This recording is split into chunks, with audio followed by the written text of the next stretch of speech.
The world will not be destroyed by those who do evil, but by those who watch them without doing anything. Good evening and welcome. This is Face the Nation. Our topic of discussion today is modern day slavery. Joining us this evening on the show are Shreen Abdul Sarur, activist, Michael Joachim, Chairman Prido, Plantation Rural Education Development Organization, as well as Dilshani Nugavela, coordinator of Voice of Migrants Network. To pose questions from our panelists, onto my immediate right is Teruni, and onto my immediate left is Niresh Eliathambi, who is the consultant English news director at Newsfirst.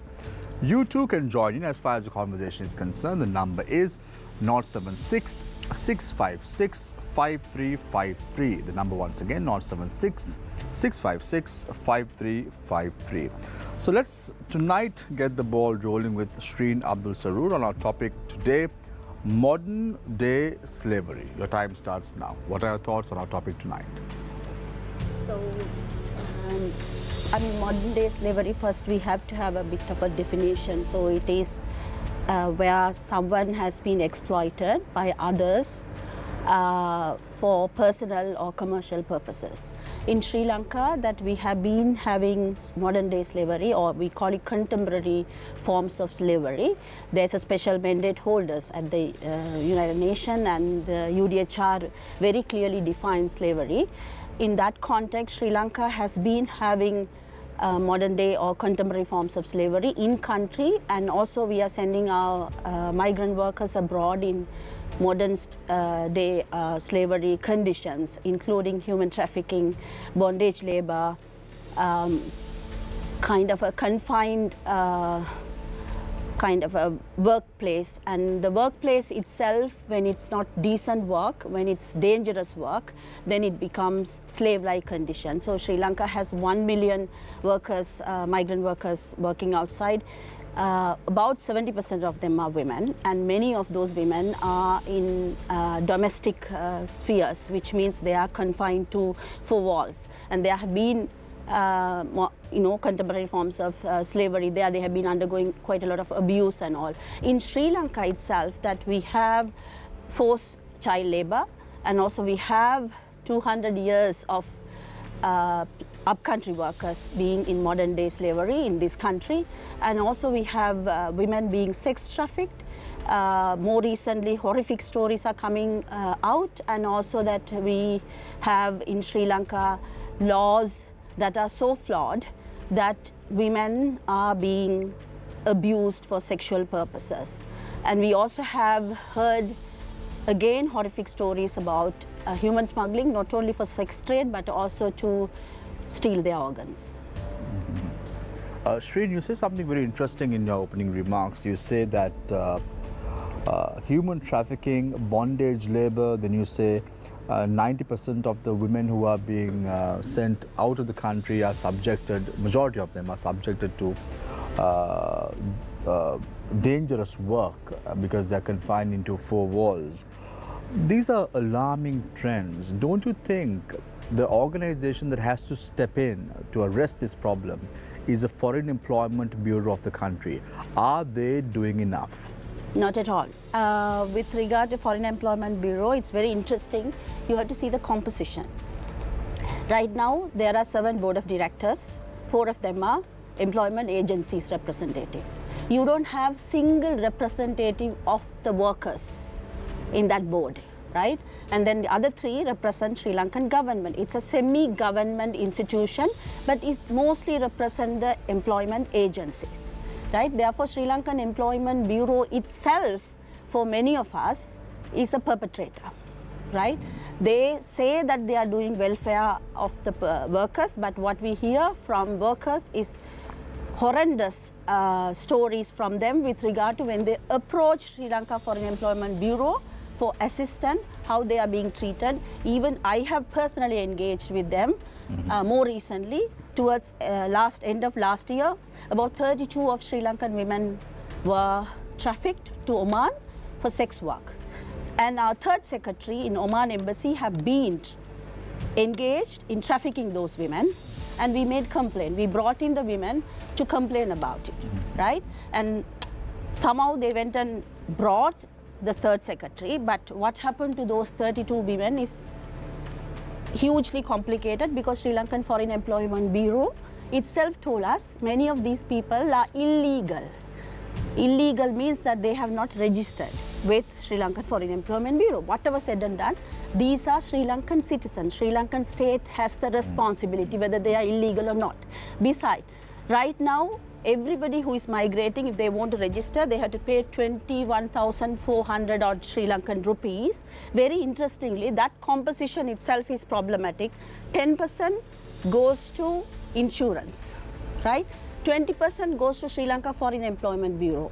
Balance 70% goes to Sri Lankan employment agencies, right? So what does this whole amount that is being collected from the workers, how does this whole contribution of the workers have been distributed itself is a problem, because for many of us at least 70% or 75% of that fee should have gone for welfare of the workers, right?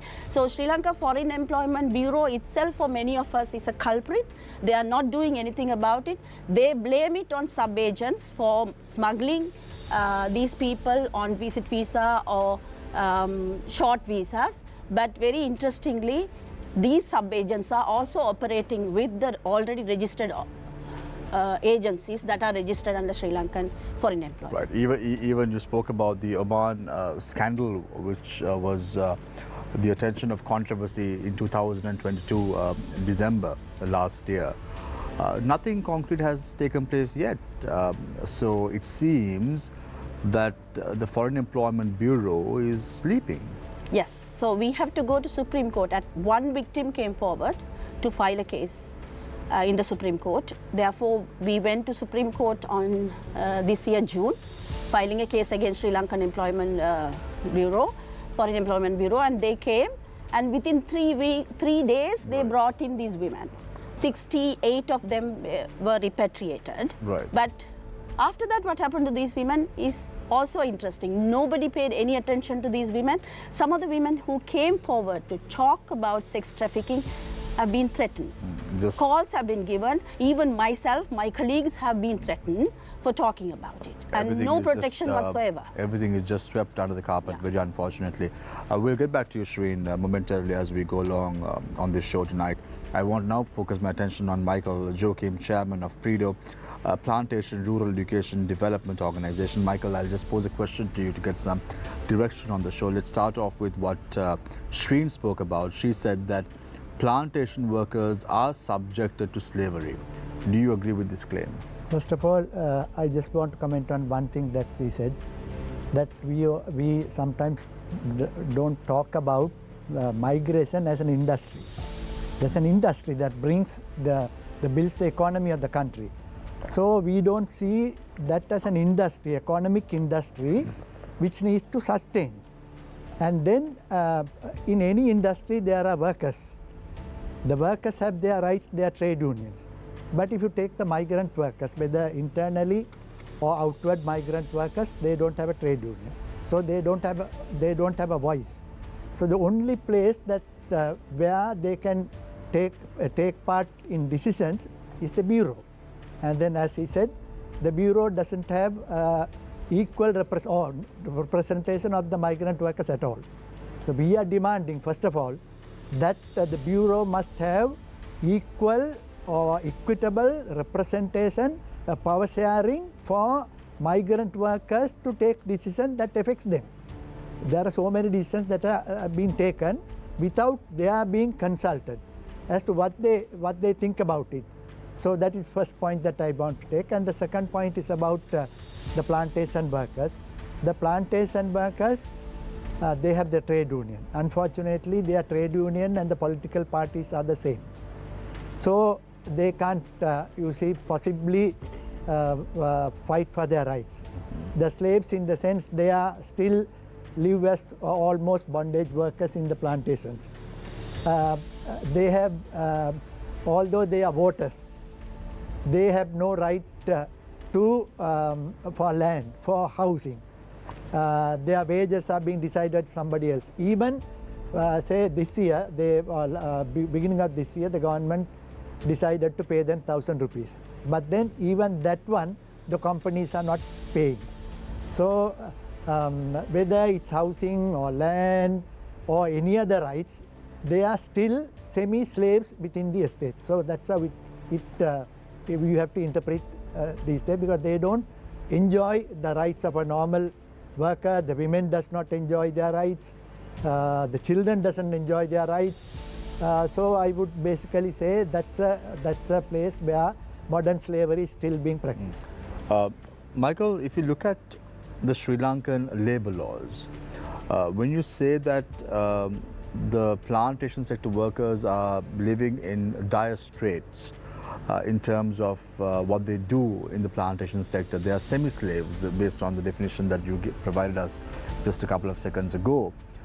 Isn't it sad, being a democratic country, talking about labor rights so vociferously, we have not been able to engage the plantation sector workers into this ring that we're talking about in Sri Lanka?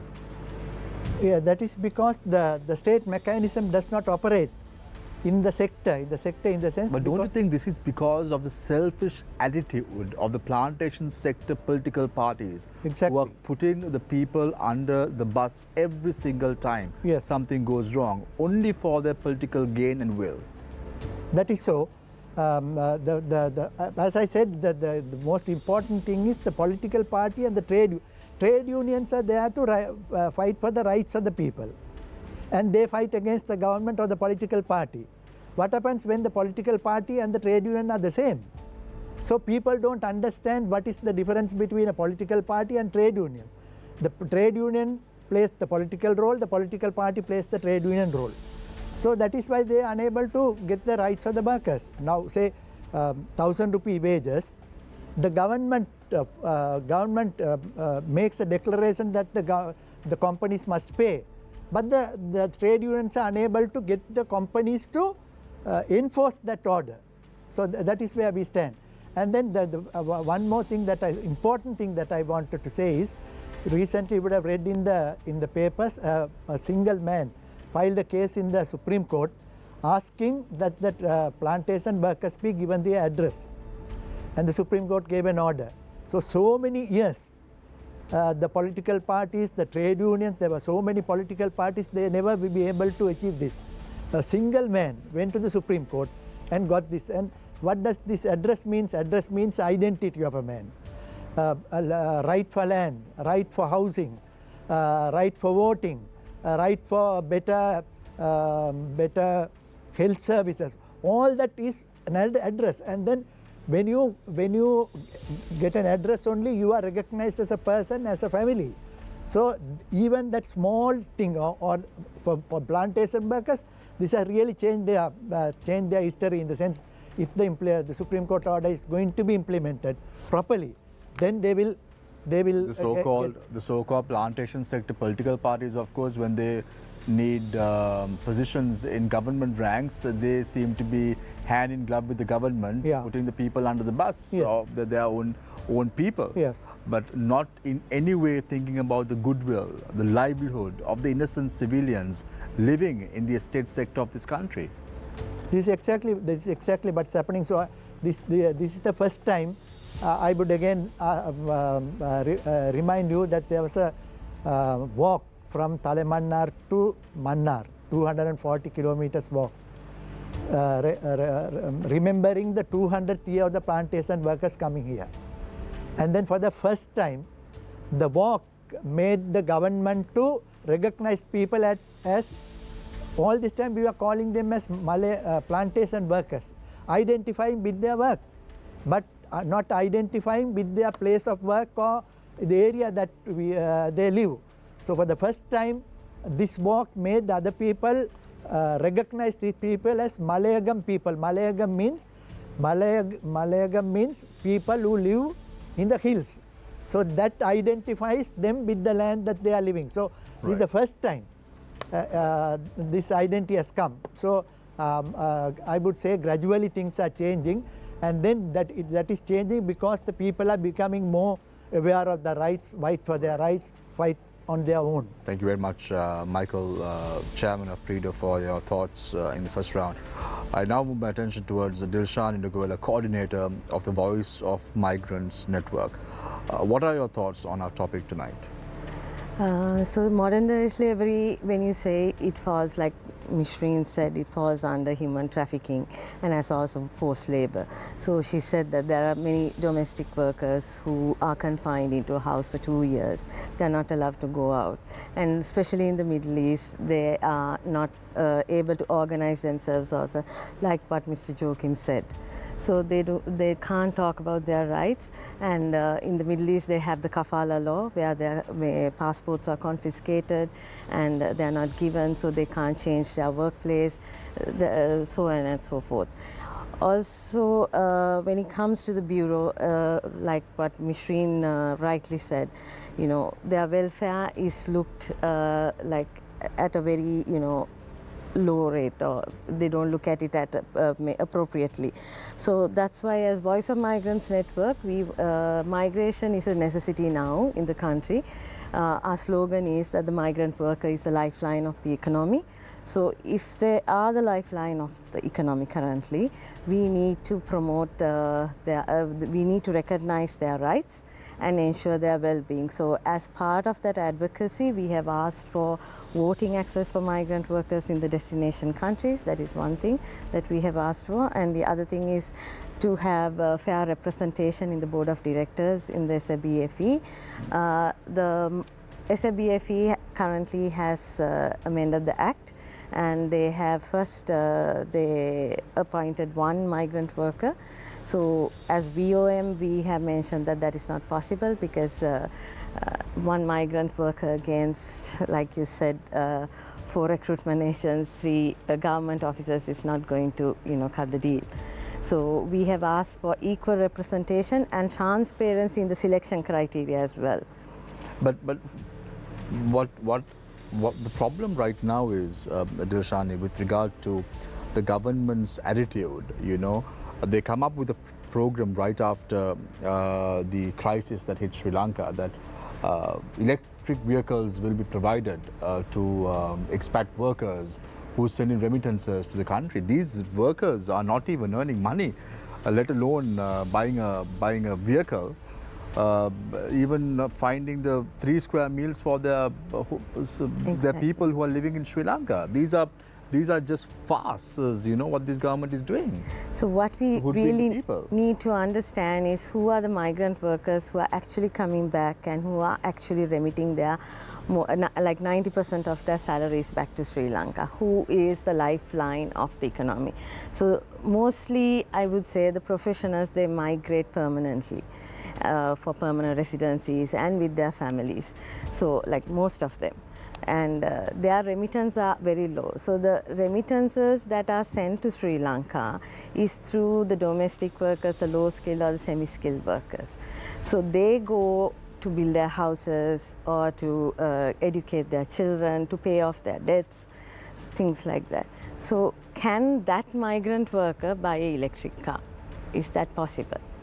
Or is that the priority? That guy, someone else is getting benefited, and these people are again still put under the rug. Yes. So we are advocating that they should be properly recognized for the sacrifices they make, because they are not only making sacrifices for their family, they're making sacrifices for our families as well. Because today we don't have queues, we have medicine, we have health benefits, we have educational benefits because of these migrant workers, because of the sacrifices that they are making.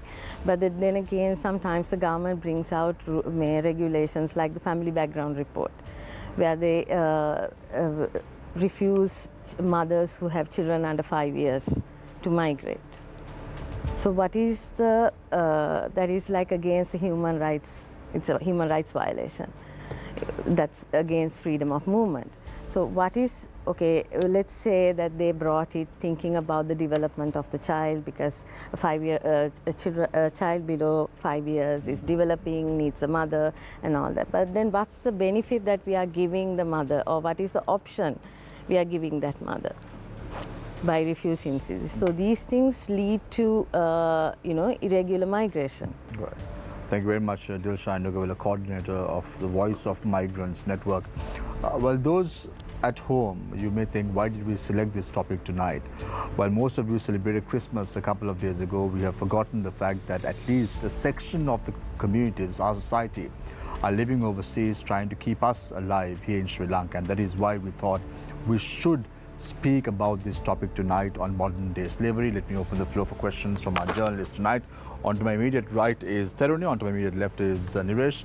Niresh, with your permission, may I let the lady pose the first question to the panelists? Yes. Yeah, Tharuni. I'd like to direct my first question to Shreen. The people who are currently held captive in Myanmar, they went abroad as IT professionals. But talk to us about marginalized communities who were declared marginalized because of the negative mindset of society towards them and due to the power imbalance in society. How has this negative mindset of the society resulted in the growth of modern day slavery when it comes to marginalized communities?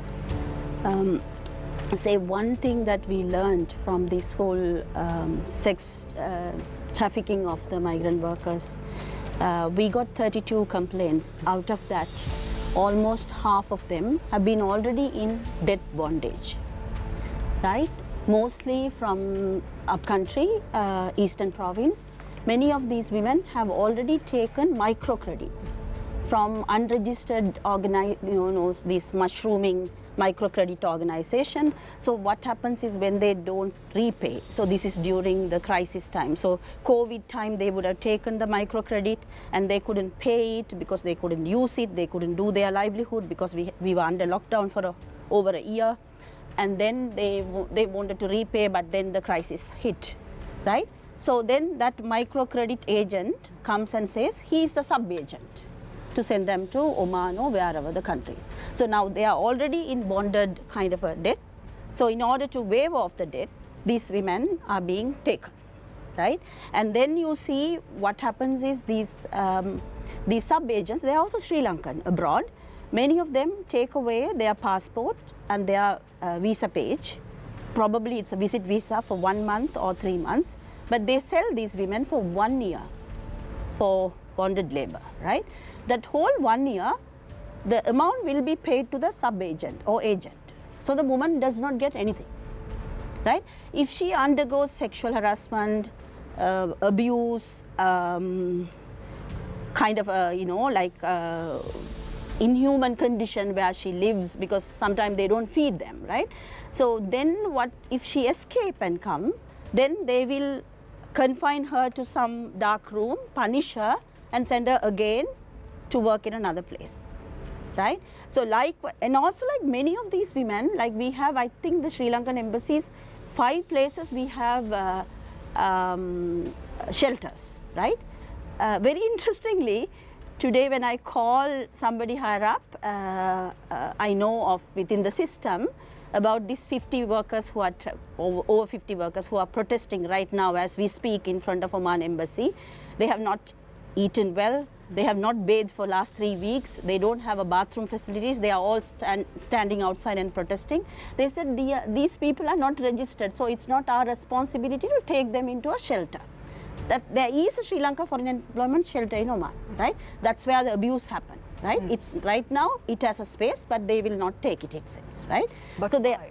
So what they are saying is that these people have overstayed. So in Oman, if you overstay, every day penalty is 10 riyal.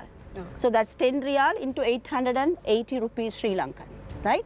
So if you overstay, every day that you overstay, you have to pay penalty.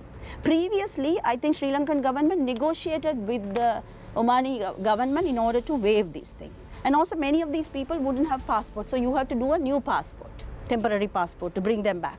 So in that condition, even if we contribute for their air ticket to get them back, that some of organizations, individuals have been doing, particularly Sri Lankan workers abroad who are trying to meet their basic needs are also contributing to bring our people back. But we can't pay this penalty because some of these people, the penalty that they have is 500 riyal into 880 rupees. Calculate how much that would be, right? So Sri Lankan government is not doing much about it. We as Sri Lankan citizens are also looking down upon these people. I mean, you would have seen them in the airport, and I have seen them struggling to fill the forms. They don't know where they are even going, right? We just ignore them and go. The way that they are being even treated in the airport entrance onward itself is a problem. And also, it's also the tendency that we have in our homes. How are we treating our domestic workers in this country? Do we have a law with regard to Sri Lankan domestic workers? Are we paying minimum wage? We are still deploying children under 16 in our houses. We saw when COVID hit, all the families dropped them in Vihara Mahadevi Park and everywhere. We have to go and pick these children up, and we can't also protect them because they are underage children, right? So in Sri Lanka, we as middle class, upper middle class, we have not treated our domestic workers very well. So we can't also expect another country to do the same unless we improve our workers' condition in this country and give them a decent work, domestic work. We have to legislate. We have to have a law in this country with regard to domestic workers, their minimum wage, their conditions and all those things. Then we can also talk about others. So we have to set a trend as well. But if you look at it, Michael, Shreen spoke about issues with regard to the Oman matter. But if you look at countries like Saudi Arabia, and the attitude that the Philippines government took towards Saudi Arabia in 2011 was quite amazing, because they stood their ground. They said, if you don't pay $400 to our employees, we won't send them. The way that you're abusing our maids is not acceptable, so please make sure that you'll rectify this problem.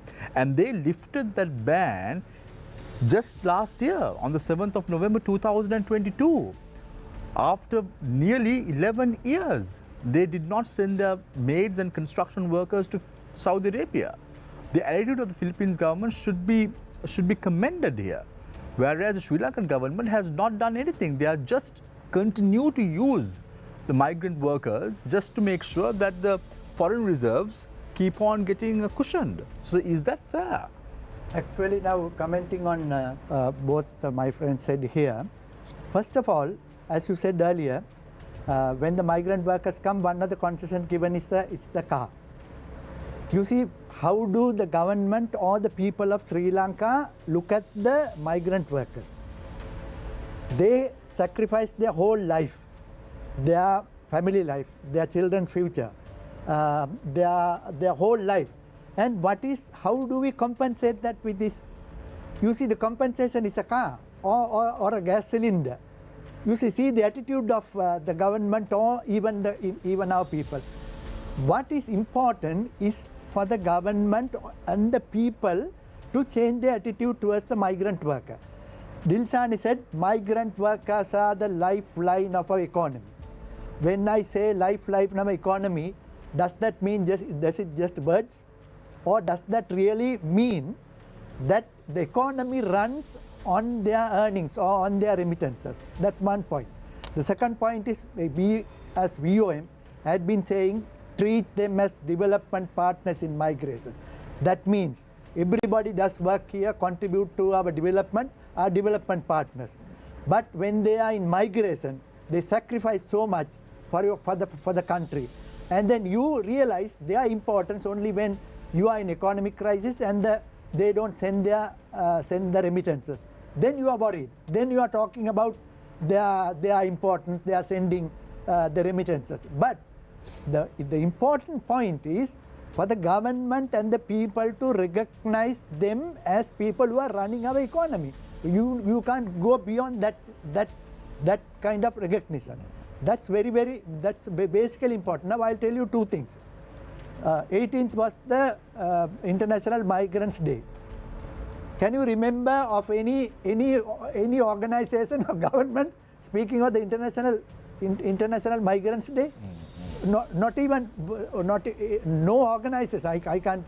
I don't know. But as far as I know, there was no importance to the International Migrants Day. This is because people talk of migrants when there's problem here or when you want their remittances. Second thing, 16th of July was the International Family Remittance Day, and unfortunately no one even in the government or bureau, the ministry, knew it was the remittance day. So see the importance that they are giving. On the other hand, people are also not recognizing that somebody, today we are talking of migrants, tomorrow there can be a migrant from your house. It can be your wife or your husband or some family member. How are we going to feel when somebody is in migration?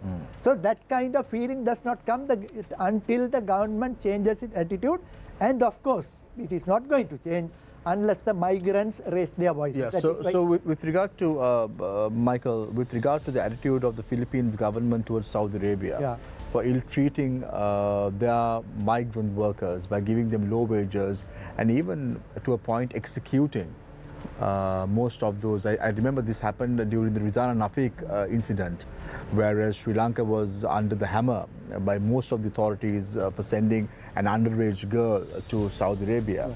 The Philippines government went ahead and took a very firm decision against the Saudi government and made sure that the rights of their migrant workers are protected. 11 years. Yes. They did not send migrant workers to Saudi Arabia. Of course, I should start with the point where she made. Bureau does not have any representation of the migrant. So who takes the decision? That is why we are demanding, first of all, the authority that takes decision about the implications of migrant workers, whether it's locally or outside. They must have equal power share in taking decisions. So unless that happens, nothing is going to happen, because people are going to talk. The bureau, which doesn't have any representation of the migrants, is going to take its own decision. They can change. They can. 1 year ago, they changed the family background report. They are changing it without any consultation for the migrant. It is so with any decision. So it's important where the place where the decisions are taken about migrants' destiny needs to have equal, equitable power sharing. What can the government do now? Because we as a nation, they say beggars can't be choosers, so we don't have any option because we have to get that foreign remittances to cushion our country's economy as well. So what must the government do? Because I remember, Michael, very vividly, on the 9th of January 2013 in Parliament, the day that Rizana Nafiq was executed by the Saudi officials, 15 minutes before, the subject minister says that all efforts have been taken to secure the release of Rizana Nafiq. I was the director of news at that time, Niresh. And 15 minutes later, Ranjan Ramanayaka says in Parliament that she has been executed. Yes. Laughable. What are they doing? Are they even serious about, is there any sanity prevailing in the Parliament or the government authorities to protect the migrant workers in Sri Lanka? Absolutely not. This is I have been always saying. The migration is an industry. So if you must think it's an industry that runs the economy. So the government must take it as an industry, give recognition to the migrant workers first. Unless that happens, nothing is going to change. That is why we are trying to even small things. Let us say we have the migrant workers, the migrant worker societies. We have now built up the migrant voice of migrants. Now on the International Migrants Day, the minister was there. We demanded that the bureau have equal representation of migrant workers. By that time they had agreed for 1, and then there was so much pressure it went up to 3, and we now know they are trying to have it at least 3. So it's not the numbers, but it is the power of the migrant worker to take decisions. That's one thing. And the second thing is our foreign service. Whom are we having in the foreign service? Who are the people who are being employed as in the foreign embassy? They are not people who are being trained to look at the particular interest of the migrant workers. We have been demanding that they must have a separate foreign service to deal with migrant workers with special training. but that is At least at the countries that migrant workers are that's there. exactly, yes. Countries like Saudi Arabia, Kuwait, Qatar, at least focus on the GCC countries. Have trained people who are concerned about the migrant. What's important is now those are the people who bring us the remittances, and these people are in charge of those workers. And then, but everybody is blaming the foreign embassies in countries, destination countries, that they are not doing their work, or that they are not doing or their service that is really affecting the migrant workers. But in Philippines, we know that they have been trained, and then their government supports them, so that they are really able to support. Here, we don't have a foreign service that is concerned about migrant workers.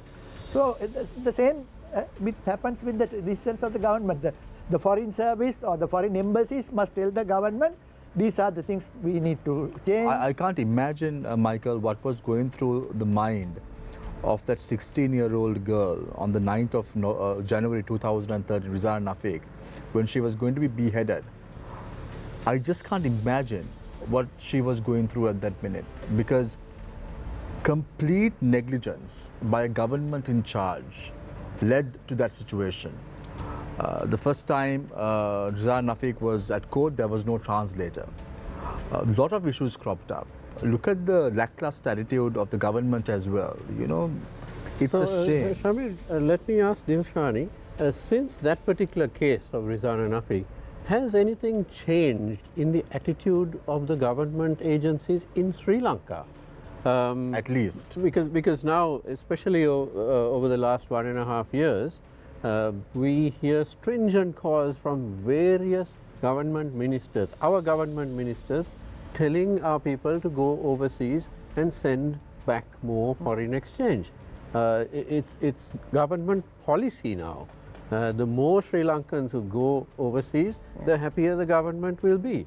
But has the government taken any step to facilitate and to ensure the safety, the basic safety of our workers whom the government wants to send out there? So I like to say, like, under ethical recruitment, you asked me whether the government has changed the recruitment process. The minister has mentioned that there were 1,400, around 1,500 recruitment agents registered under the Sri Lanka Foreign Employment Bureau. But recently he has suspended the license of 400 recruitment agents, licensed recruitment agents, and 200 he has permanently cancelled. So are they under the ethical recruitment code of conduct? So IOM has an ethical code of conduct. And what happened was they were all recruitment agents were supposed to go under that code of conduct. But the previous ministry actually changed so everyone, all the recruitment agents were supposed to register under the ALFIA, that is Organization for Recruitment Agents. But the previous ministry changed it and said that if they want, they can register. So because of that, none of them went under this ethical recruitment code of conduct. So I don't think anything has changed, but recently they have amended, and the ministry has said that all recruitment agents should register under ALFIA, and they should go under the code of conduct so that they'll be monitored. But when it comes to the Philippine issue, what I think is that our government plays different roles when it comes to recruitment for foreign employment. They also do business, they also do the regulatory role, they also do monitoring. What do you mean by business? The government is involved in business. So like, yes, so they have an agency. Sri Lankan Foreign Employment Bureau has a separate agency that they do recruitment. You're saying the ministry is also making money in this whole process? The Bureau is making money because now, like what she says, the recruitment agents are in the board. So, you know, the judges are the same, the thief is also the same, the victim is also the same, so everything is inside that. So why have a recruitment agent in the board of directors? Because that's a separate business entity. So let's say, okay, that's considered a stakeholder and that is how they work, but then so like she said, 70% of the money goes there. So where the Philippine government is concerned, I think they play only the regulatory role, and they are focused on ensuring rights for the protection of rights for migrant who's workers. making this money, Dilshani? Now you're saying the government is involved in business. So who's making money? There has to be someone who's making some money. So there is recruitment agents making money. There is the Sri Lankan foreign employment. Is there anyone in government? So in the past there have been, no? There have been ministers, you know, sending, I don't know right now, but now see here it says there's a BFE has contributed 7 million to the national treasury, 7 billion, sorry, to the national treasury. And that has been a surplus of the operating cost. So why can't that be used, okay, for the national treasury to buy medicine and all those things?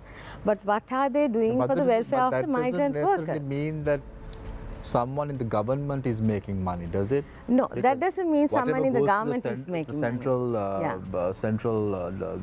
centralized budget is not someone trying to make some money underhand. No, what we are trying to say Are you here trying to is, say there's someone who's no, making no, money underhand? That's not what I'm saying. Through this What I'm trying to process? say Then that's is, alarming. yes, what I'm trying to say is the Sri Lankan Foreign Employment Bureau should be monitoring and making policies and be in the regulatory role, and not doing businesses, and now they are organizing workers as well. So like we have come to understand that organizing migrant returnees. So migrant societies consist of returnees, potential migrant workers and family members. So we decided, we organized these migrant workers to voice their concerns, because it's outsiders who talk about them. They have to have their voice heard. And Voice of Migrants is where we create a platform for them as well.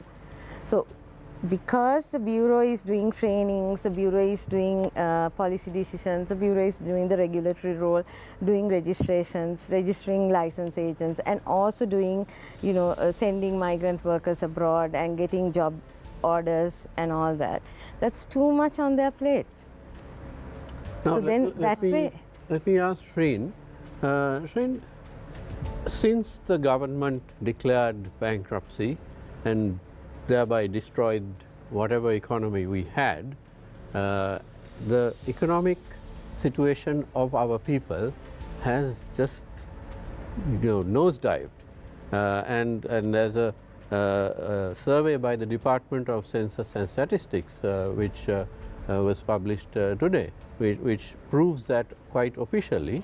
Now, Shreen, with these conditions, are you seeing more people going overseas and getting abused? Are we now, as Sri Lankans, are we some kind of target internationally, because people know that we are beggars? Yes, it's true. Before I answer your question, with regard to Philippines, they have bilateral agreement, right? Sri Lanka doesn't have any bilateral agreement with these countries, right? Therefore, you can't do anything about it when something happens. So, Philippines also they send in skilled migrant workers. So many of them are nurses, nannies, and English speaking and all those things. So therefore, their condition is much better. So because of that, the government was able to negotiate with these countries. But we are just picking some poor woman and putting her in a plane and sending her without any cost involved. So right now, Sri Lanka, to earn dollars, this is the easiest way, right? So we are basically, as Sri Lankan government, we are part and parcel of trafficking, right? That is one way of earning income. Take Israel, we are trying to send our workers to Israel. Already there are 8,000 workers in Israel. We have already got 2 dead bodies, and few of them are trapped in the hostage, Hamas hostage. Still, we want to send our workers. Somebody is getting a cut. You ask about who is getting a cut, you should know who is getting the cut right now. That's 70%. No, I don't know. You tell me. I don't know. Now, if we are sending people like this, right, if we are let loosing all the policies, right, our new Labour Minister is all about. So the new Labour Minister is making the money? Probably, right? Probably. Our Labour Minister is all about letting loose all the labour laws. Not only migrant worker related thing, but locally the existing protection that we have are also being taken out, right? And then they talk about ILO convention and all those. This year alone, Sri Lanka underwent 2 important reviews. One is UPR, Universal Periodic Review. The other one is CCPR, ICCPR review, right? Both Sri Lankan government very proudly came and said, yes, there is trafficking done, we are just trying to fix it, right? And then the Special Rapporteur on Contemporary Slavery and Sex Trafficking has written about it. And our Sri Lankan government on February 7th, and Sri Lankan government gave a reply on May, and it's all about what they have done, and including a hotline 1989. You call that hotline now and see whether it's working, right? So what is happening is that we are openly acknowledging the fact that we will bring in dollars to this country by any means, right? Any means that we'll put all our people in a plane and send it to somewhere as far as the dollar is dollar comes to our country. So that is the policy that we have basically, right? So we are part and parcel of human trafficking. Shreen, is right? So this is going to increase. That's what my answer to your question also, that every possible way that Sri Lankan government, if somebody is bringing $100, they will send. Now more recently we are also getting people, dead people from certain countries, their organs are removed, right? So we are wondering whether our people are being killed, even though they are saying they fall ill and they are dead, why their internal organs are missing, right? So we are not only human trafficking, we might be entering into a process where there can be organ trafficking as well. People could have been trafficked for organs as well. So this Myanmar case and all, I'm really worried about, because people are cutting across our immigration. Now, many of these women have told me that this one-day passport, this is not only minister per se, entire system. There is helmet passport. I asked, what is helmet passport? Somebody's passport, you take it, remove the face and put another person's passport and they'll seal it and give it. No, right? I don't think you can do that, because there is a fingerprint system I don't know. at the Ministry of Immigration. But there is helmet passport. No, because I visited the passport office today. Maybe you are, yeah. But immigration officers are all part and parcel of this. Now, if you want one-day passport, if there's something wrong, Srin, I have to tell you, because today I went to get a passport. But it might not work for you. I had to give my fingerprints, and it has to be recorded. I'm also cutting across the airport, but this is human trafficking trade. This involves our immigration officers, our passport officers, Sri Lanka Employment Bureau. So this is a ring. It is a ring. Right? That's how they are being smuggled out, right? You need a one-day passport. Employment agency has told one of the women who went. Now, one-day passport, you usually pay 15,000 or something like that. 20,000, right? If you pay additional 20,000, you don't have to stand on a queue. You don't even have to take a prior approval. But the passport will be delivered to the travel agency. Now, how is this happening in immigration? Right? These are well-organized trade in this country. Everybody is getting a cut, including Sri Lanka Foreign Employment Bureau, Labour Ministry, whatever the ministry. The other thing is there is no coordination whatsoever. You call the Sri Lankan embassy, they say, no, we are not in charge of these things. You talk to Sri Lankan Foreign Employment Bureau. But you call them, then they say Labour Ministry. On that, Sri, I may have to correct you. I don't know how that is happening, to be very honest. But today I was there at the you and I Minister of Immigration, and I stayed on a queue for nearly 2.5 hours. Yes, you and I had to stay for another 3.5 hours to collect my passport as well. So I don't know how this process is happening. So I'm a little bit oblivious to that. But so I'll leave at that and give you full authority to speak and voice your opinion on that. Again, as I said before, all three of you have to take responsibility for the statements that you're making, because we would not, as a network, take responsibility for the statements that you make. Tarun, you had a question for Shreen. Of course. So, is there a system in place to check, to ensure the legitimacy of the job opportunities that are offered by, as Dilshani said, there are plenty of unregistered foreign employment agencies, but is there any system in place to check the legitimacy of these opportunities that are being offered? Okay, so if it is government is advertising, right, like now they're advertising for Israel, construction workers, farmers, right? Likewise, the government has a way of finding job opportunities outside Italy, Korea, various other countries they are advertising. And also, there are, registered agencies. So the registered agencies are listed with the Sri Lanka Foreign Employment Bureau, and every DS office in each district we have foreign employment development officers. They are supposed to have a list, but I went and checked few districts, they don't know, right? Sri Lanka Foreign Employment also has branches in district. They are supposed to have these registered travel agencies. But when somebody is desperate, right, this person is not going to find out whether this employment agency is registered or whether the job is getting. Most often, how Sri Lankans are going to Middle Eastern countries, they go on 1 month visa. Then the visa is extended to 3 months, right? Thereafter, sometimes they have to go outside of the country that they are in from. Say, for example, if they are in Oman, they have to go to Dubai, and then work visa is worked out by the travel agent and, foreign employment agent, and then they come back, right? So that's how it works. Now, so lots of people, even white collar workers of Sri Lanka now, right now, it is, they are also getting trapped. The Myanmar is a good example. They are IT professionals, right? So what is happening is because of the tax burden in this country, people have to pay most of their earning as taxpayers, right? So they have to, as a middle class people, they have to educate their children, and all this cost, the electricity, the food and everything. So people are just voluntarily going to find somehow some money to keep the families alive, right? Well, Government knows tax burden, I think from the 1st of January we are going to be hit by an even larger tax burden. That means lots of even middle income earners are going to go. Now, I have been traveling to these Middle Eastern countries because of these migrant worker issues. I have bumped into engineers, right?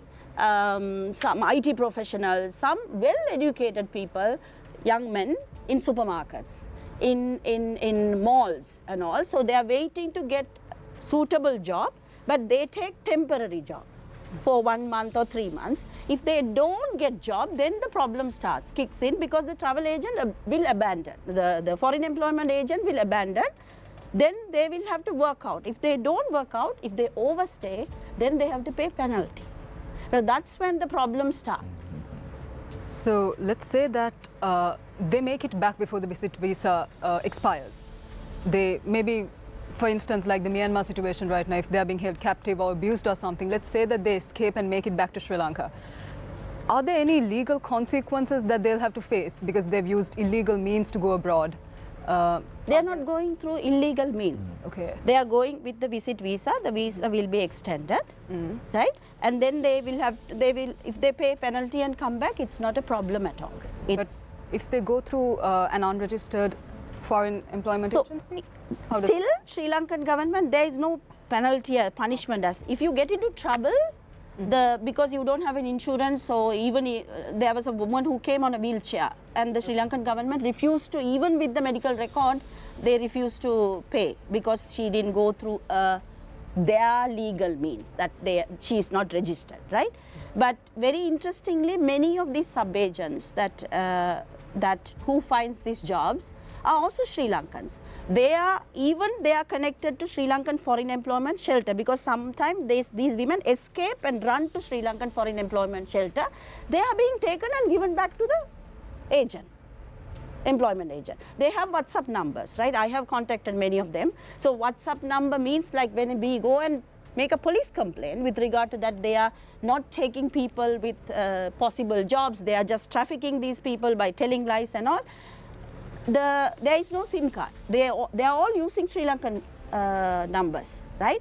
But you need once a SIM card to register WhatsApp, and thereafter they throw it away, right? So, but then still that number works, and it's extremely difficult to trace these people. So Dilshani, I want to get back to one of the questions that Niresh posed earlier, saying that we had a representative of the Foreign Employment Bureau on the show a couple of months ago, and his argument was we want to send Sri Lankans as much as possible from our shores because that will increase the foreign remittances to the country. But little does he realize the educated people who are going from Sri Lanka are not going to send money back home. They're going to that nation to stay there.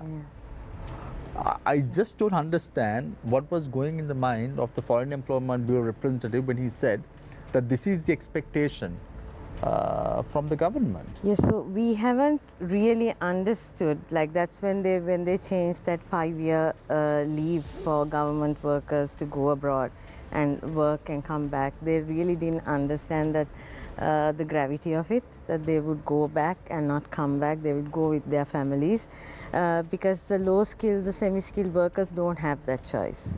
But the professionals do have that choice to take their families and go.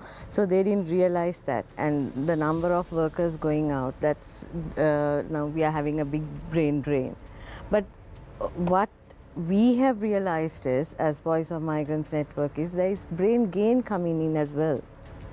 The returnees that come in, they have knowledge, they have skills, they have the language, and we are not using that because again, we don't recognize them the proper way. We give them an electric car, or we give them, concessions at the duty free, right? That is not what should happen, because once they come back and they, if they are low skilled or semi skilled, they start a grocery shop or buy a 3-wheeler, and that's not sustainable.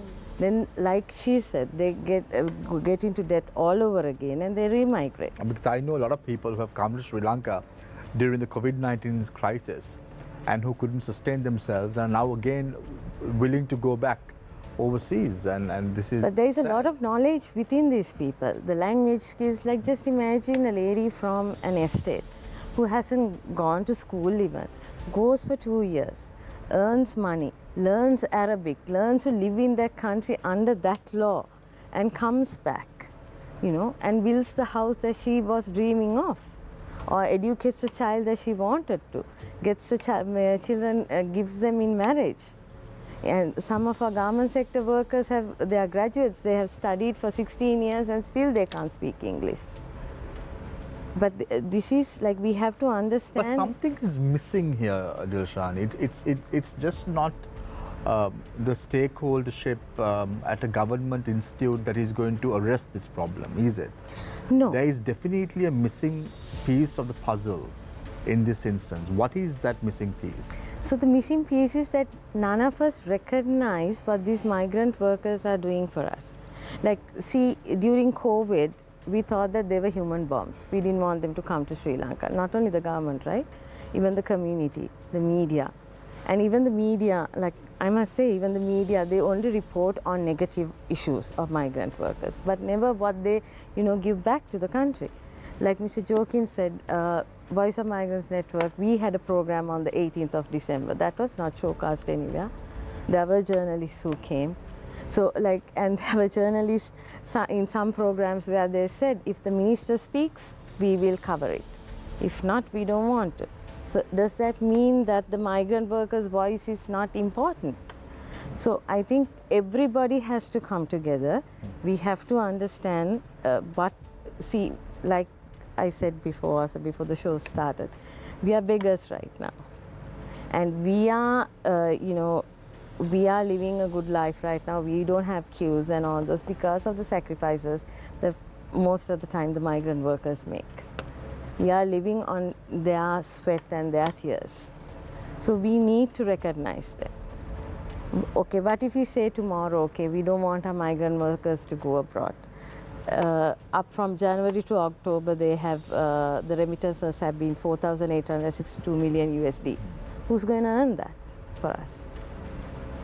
So what we should do is we should recognize them. We should protect their rights. Actually, we have bilateral agreements. We have 23 bilateral agreements, but most of them are not working, and most of them are not transparent as well. So we need to make strong bilateral agreements, as well as we need to have proper coordination with everyone.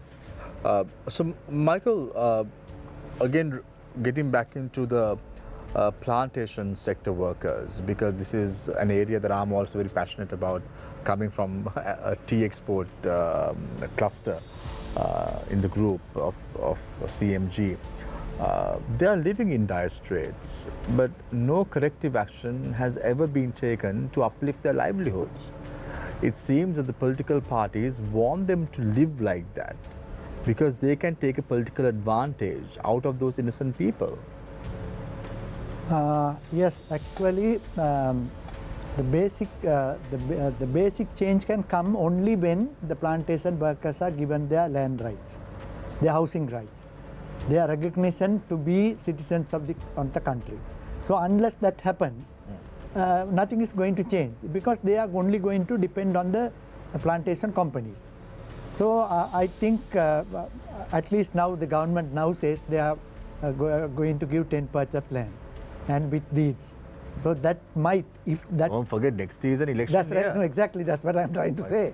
So that's because Government, this of had been course, said knows so how many to play times. the card very well. Yes, sir, this had been said so many times, but that had not worked out.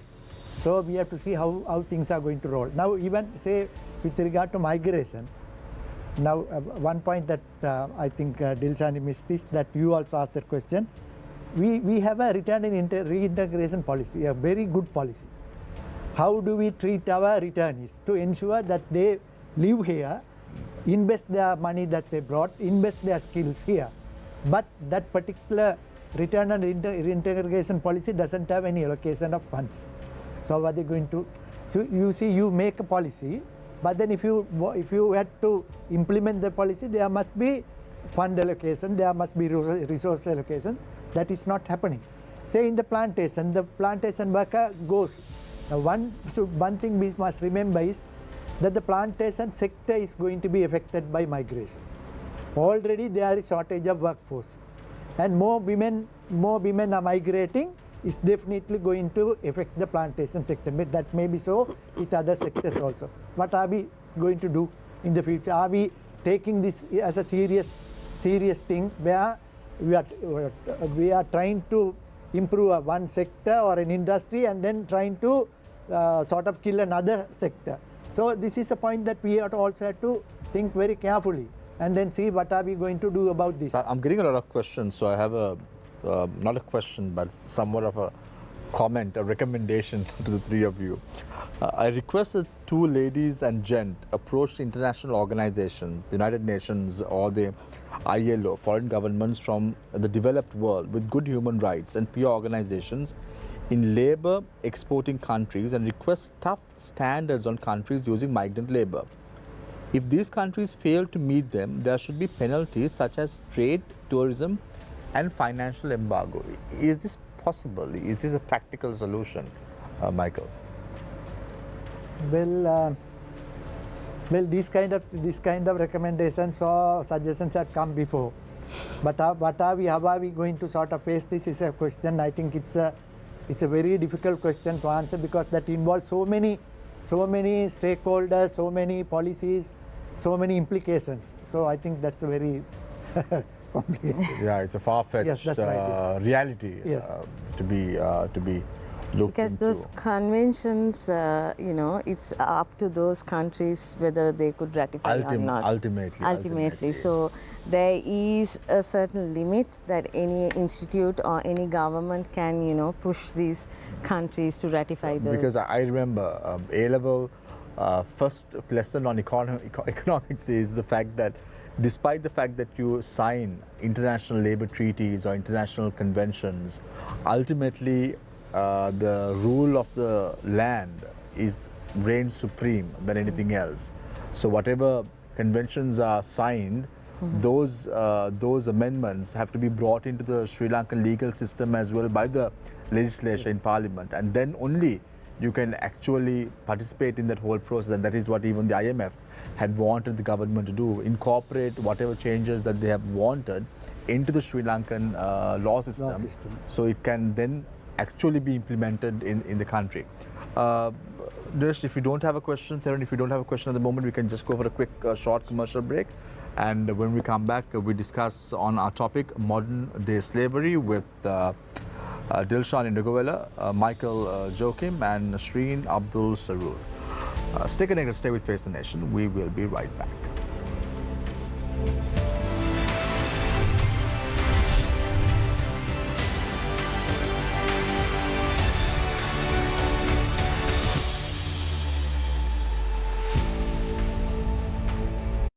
Undermine that whole procurement standards, practices have not been followed. So if you just look at the women who are earning a decent wage, it is less than 10% of the working age. Industry where the dollars or the foreign exchange we bring in, there is a cascading effect. Look at the revenue.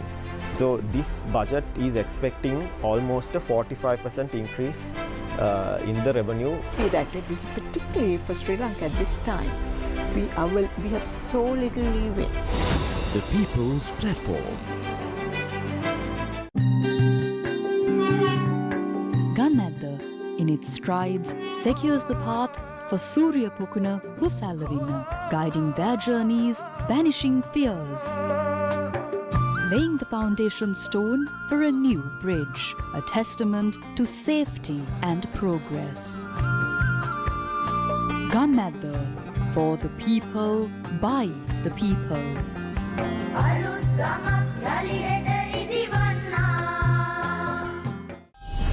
TV1, Sri Lanka's premier infotainment channel.